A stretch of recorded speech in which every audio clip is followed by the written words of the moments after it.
Shri P K Abdullakutty, ഇതിപ്പോ ഞാൻ നേരത്തെ ശ്രീ രാധാകൃഷ്ണനോട് പറഞ്ഞതുപോലെ നാട്ടുകാർക്ക് ഒക്കെ മുൻപ് ശരിയാണ്, നിങ്ങൾ ഏറെ ശ്രമിച്ചിട്ടുണ്ട്, ഞാനത് മനസ്സിലാക്കുന്നു. ഇന്ന് എല്ലാവരോടും ചോദിക്കുമ്പോൾ, ഞങ്ങളുടെ ക്യാമറമാനും റിപ്പോർട്ടർമാരും എല്ലാവരും പ്രതികരണം തേടുമ്പോൾ എല്ലാവരും പറയുന്നത് എത്ര തവണ പറഞ്ഞു എന്നാണ് ആളുകൾ ചോദിക്കുന്നത്. നിങ്ങൾ ശ്രമിച്ചിട്ടുണ്ട്, പക്ഷെ അത് ഫലം കണ്ടില്ല, അതിന് നിങ്ങൾക്ക് വലിയ വില കൊടുക്കേണ്ടി വരികയും ചെയ്യുന്നു, നിങ്ങൾക്കല്ല നമുക്ക്. അപ്പോൾ സ്വാഭാവികമായും അതിൻ്റെ ഒരു ആ വിലയ്ക്കു കൂടി ഉള്ള വലിയ പ്രതിഷേധം രേഖപ്പെടുത്തേണ്ടതുണ്ട്. ഇതിപ്പോൾ ഒരു നാട് നിരന്തരമായി ഈ ബുദ്ധിമുട്ട് അനുഭവിക്കുന്നു, ആരും ചെവിക്കൊള്ളുന്നില്ല എങ്കിൽ അത് കൂടുതൽ ഉറക്കെ പറയുക എന്നുള്ളത് മാത്രമാണ് അവശേഷിക്കുന്ന ഒരേ ഒരു കാര്യം.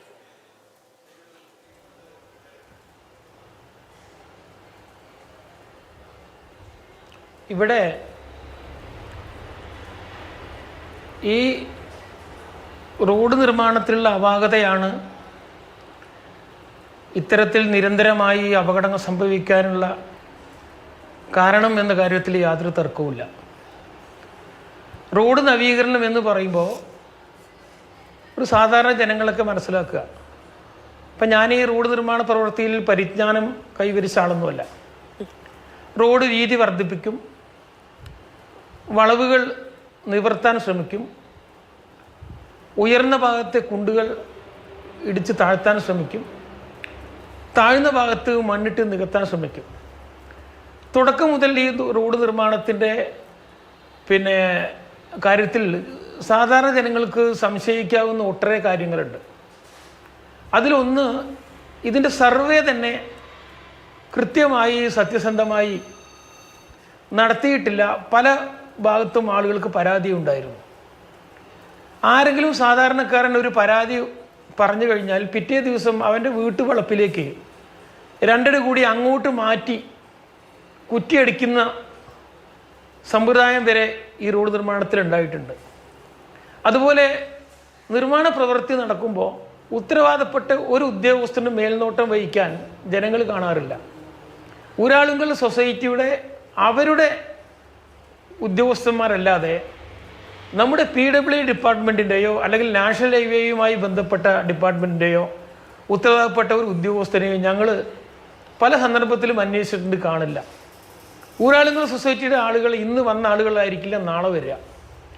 അപ്പോൾ ഞങ്ങൾക്കറിയാം ഈ പഞ്ചായത്തിൽ ഇപ്പോൾ ഈ വിഷയം പരിഹരിക്കാനുള്ളൊരു പ്രധാന മാർഗം പനയമ്പാടത്തിനോട് ചേർന്ന് കിടക്കുന്ന അങ്ങാടിക്കാട് കയറ്റം അവിടെ 10 അടി താഴ്ത്തി റോഡ് ലെവൽ ചെയ്താൽ ഈ അപകട സാധ്യത 75% പൂർത്തീകരിക്കാൻ കഴിയും. പക്ഷേ അന്നത് ചെയ്തില്ല. അനാവശ്യമായി ചില പ്രദേശത്തു നിന്ന് മണ്ണ് എടുക്കുന്ന സാഹചര്യം ഉണ്ടായി. മുട്ടിക്കൽ കണ്ടം ഭാഗത്ത് നിന്ന് അവിടുത്തെ റോഡിൻ്റെ കയറ്റം കുറയ്ക്കുകയാണ് എന്ന് പറഞ്ഞുകൊണ്ട് ധാരാളം മണ്ണ് 2 ദിവസം രാവും പകലും രാത്രി മണ്ണ് നീക്കം ചെയ്ത് ഞങ്ങളുടെ ശ്രദ്ധയിൽപ്പെട്ടു. അതുപോലെ യാതൊരു ആവശ്യവുമില്ലാതെ കരിമ്പ കച്ചേരിപ്പടി ഭാഗത്ത് മണ്ണെടുത്തുകൊണ്ട് റോഡ് താഴ്ത്തുകയാണ് ചെയ്തത്. ഞങ്ങൾക്ക് പ്രതീക്ഷിച്ചത് ആ ഭാഗത്ത് റോഡ് ഉയർത്തുമെന്നാണ്, സംഭവിച്ചത് മറിച്ച. അപ്പോൾ മണ്ണ് അനധികൃതമായി നീക്കം ചെയ്യുന്ന ഒരു ഏർപ്പാട് ഈ നിർമ്മാണത്തിൻ്റെ ഭാഗമായി നടന്നിട്ടുണ്ട് എന്ന് ഞങ്ങൾ സംശയിക്കുക. അതെന്തോ ആട്ടെ, ഇപ്പോഴും സംസ്ഥാനവും കേന്ദ്രവും പരസ്പരം പഴിചാരിക്കൊണ്ട് ഇത് വർഷങ്ങളായി ഞങ്ങൾ കേൾക്കുക.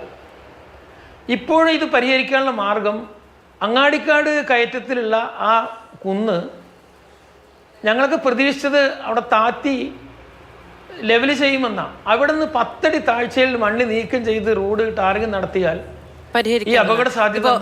ഇത് ഞങ്ങൾ ഇപ്പോൾ അന്വേഷിച്ചപ്പോൾ മനസ്സിലാകുന്നത് അവിടെ ഒരു ആക്ഷൻ കൗൺസിലിനുള്ള ശ്രമങ്ങളൊക്കെ ഉണ്ടായിട്ടുണ്ട് മുൻപ് ഒരു പൗരസമിതി രൂപീകരിക്കുക എന്നുള്ളത്. പക്ഷെ അതൊന്നും ഫലം കണ്ടില്ല എന്നുള്ളതാണ്.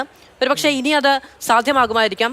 ഞാൻ വിചാരിക്കുന്നത് അങ്ങനെ സർക്കാരുകൾ കണ്ണടയ്ക്കുകയാണ് എങ്കിൽ കോടതിയിലേക്ക് പോകാൻ ജനകീയ സമിതികൾക്ക് കഴിയണം.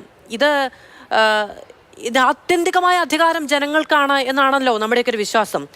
അപ്പോൾ കേൾക്കാത്ത ഇടങ്ങളിൽ നിന്ന് കൂടുതൽ നിയമം ഉറപ്പ് നൽകുന്ന ഒരു വലിയ സ്വാതന്ത്ര്യമുണ്ടല്ലോ, നമുക്ക് അവകാശങ്ങളുണ്ടല്ലോ. അപ്പോൾ നിങ്ങൾക്ക് ഈ പറയുന്ന പൗരസമിതി രൂപീകരിച്ച് കോടതിയുടെ വഴിക്ക് പോകണം എന്നുള്ളതാണ് നമുക്ക് പറഞ്ഞു പോകാൻ കഴിയുന്നൊരു കാര്യം എന്ന് പറയുന്നത്.